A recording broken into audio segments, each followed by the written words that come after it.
Hey, curious minds, ever wondered about the hype around Namaste in Western yoga? Join me on the Talking Turban as we untangle the Namaste confusion. Today, we're investigating Namaste origins, yoga dollars versus devotion, Indian reactions to Western yoga. Do all Indians say Namaste? Namaste etiquette. And don't miss out on a special bonus waiting for you at the end.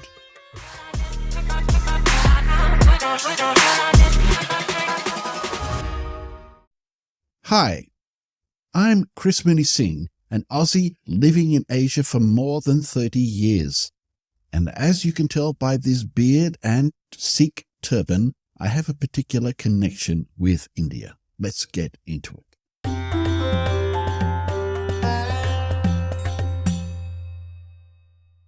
For Western yoga practitioners, Namaste is like yoga's secret handshake, right? In a word, no.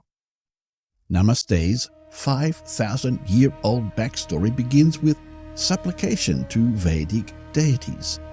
Nama is a form of the verb namas, which means I bow or bend, and te means to you. Bending or bowing is an outward action as well as a metaphor for shedding one's ignorance through humility. Gradually, over time, the word became a respectful greeting, especially to an older person or someone of higher authority. But here's the plot twist. In the West, Namaste has been yoked with physical yoga moves. In fact, Patanjali's Yoga Sutras, written around 400 BCE, define 8 limbs of yoga, and asana, physical posture, is number 3 on the list. Think of yoga as an octopus of psychological and physical practices that aim to unite mind, body, and spirit in a holistic way. Whether consciously or unconsciously, the West has misunderstood and appropriated Namaste for its own limited purposes. Why?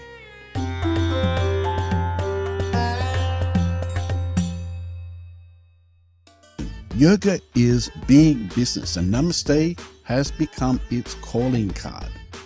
We see it written on business banners and neon signs, bumper stickers and ornate backdrops, tote bags, t-shirts and water bottles. Some yoga or New Age folks think Namaste is a Hindu mantra, creating a weird authority hierarchy between teacher and students at the opening and closing of a yoga class. When the paid-by-the-session teacher intones Namaste at the front of the studio, he or she is, ironically, turning the original meaning of surrender and submission to higher power on its yogic head, devotion or dollars. And simplistic neural models like left brain, right brain frameworks are more a marketing strategy to promote yoga's benefits by making them more acceptable to the skeptical West. How do Indians abroad feel about seeing one of their cherished greetings and concepts appropriated overseas?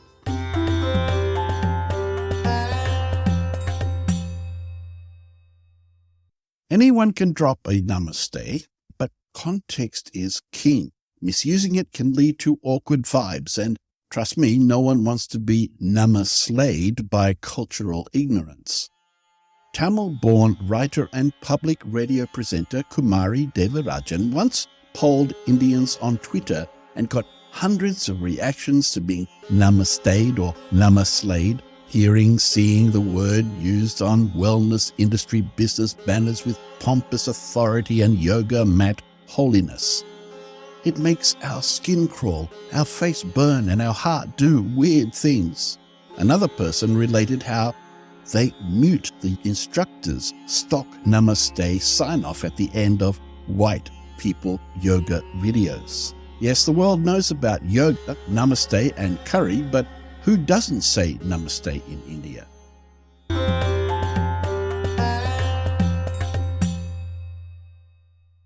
It should be noted that Namaste isn't a one-size-fits-all term in India.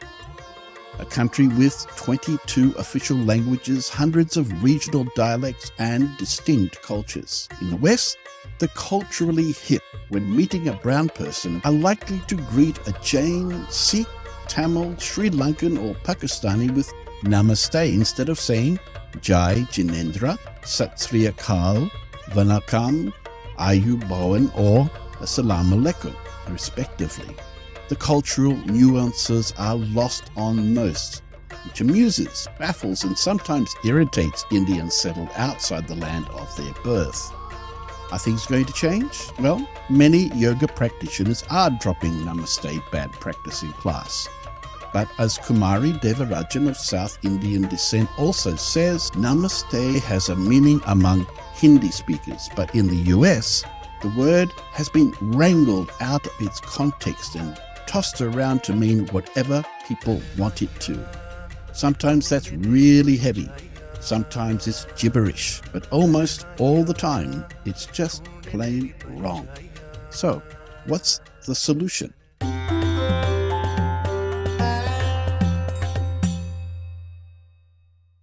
Using the word respectfully is the name of the game. Here's a rule of thumb. If a North Indian, Hindu, or Nepali says Namaste to you, it's perfectly fine to bring palms together and say Namaste in return.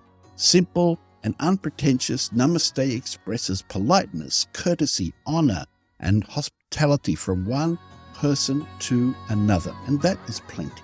Thanks for sticking with us through the video, and here's that bonus. Download my free multimedia ebook, Love Not Tantra, by scanning the QR code or follow the link below. If you would like to hear and see my own creative response to the subject and experience an epic picture of India through word, image, and music, then click on the next video. Namaste.